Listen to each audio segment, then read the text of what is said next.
রাজধানীতে শতাধিক খাস পুকুর থাকলেও অধিকাংশেরই অস্তিত্ব নেই। এমন ৪৪টি জলাশয় সংস্কারের কাজ শুরু করেছে সরকার। এগুলো পুনঃখনন করে মাছ চাষের উপযোগী এবং সীমানা নির্ধারণ করে ওয়াকওয়ে তৈরি করা হবে।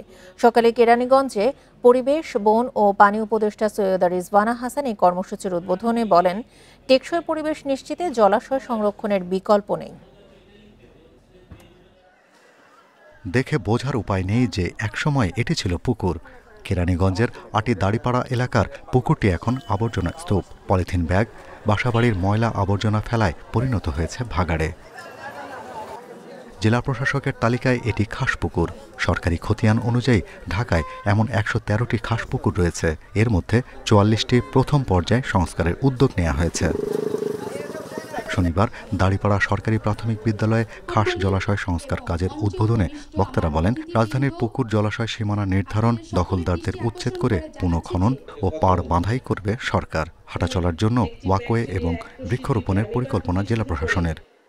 বিভিন্ন শিল্প কারখানার যে বর্জ্য অবাধে খালের মধ্যে ফেলে দিচ্ছে, আমরা কিন্তু কেউ এটার প্রতিবাদও করি। আমার মনে হয় আমাদের স্বার্থে, আমাদের ভবিষ্যৎ প্রজন্মের স্বার্থে আমাদেরকে কথা বলতে হবে। ইজারা দিতে পেরেছি 15টি এবং ইজারা বহির্ভূত পুকুরই আমাদের বেশি। কেন দিতে পারছি না? কারণ এই পুকুরগুলোতে পানি থাকে না, কচুরিপানায় ভরা, কোনো পুকুরের চেহারা দেখে চেনাও যায় না, তো এখানে মৎস্য চাষ তো দূরের কথা।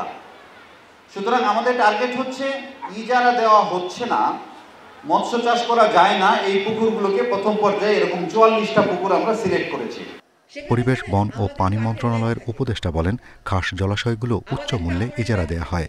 এতে মাছ চাষ করতে পারে না প্রকৃত মৎস্যজীবীরা। প্রকৃত মৎস্যজীবীরা কি ইজারা মূল্য দিয়ে খাল এগুলো ইজারা নিতে পারে?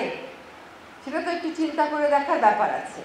এবং এই জন্যই কিন্তু প্রশাসনকে বিকেন্দ্রীকরণ করা, প্রকৃত মৎস্যজীবীরাই যেন এই খালগুলো পায়, সেটাই আসলে আমাদের দেখবার অন্যতম গুরুত্বপূর্ণ দায়িত্ব।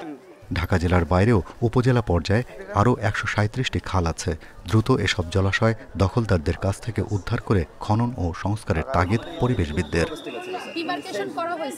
Shahriar Anirban, Independent News, Dhaka.